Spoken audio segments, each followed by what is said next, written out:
How do you keep the clock showing on the Apple Watch? Let me talk about it and show you how you can set it up. If it's your first time on Foxtecc, subscribe so you never miss anything important.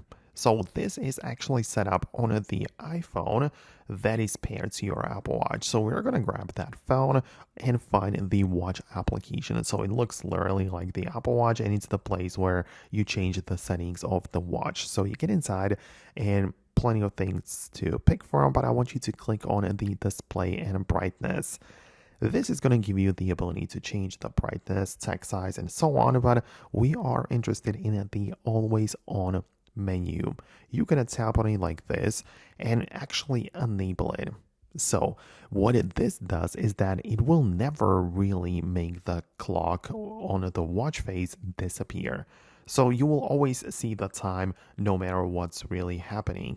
As long as you wear the Apple Watch on your wrist, with this always on feature turned on, the time will be always visible.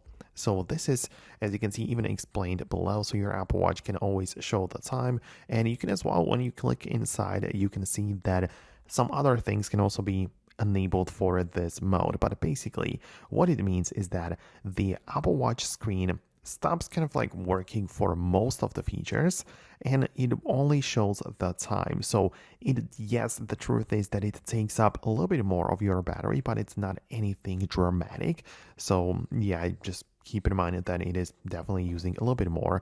But when you have the always on display enabled, not only can you see the time 24/7, but also decide that you can also choose to show some apps, notifications, live activities, as well as complication and data. So if you have, like I do, the weather showing up on my home screen like that, you can see that I can also decide to keep it enabled while the always on feature is turned on. So yeah, you can play around with it. Plenty of options.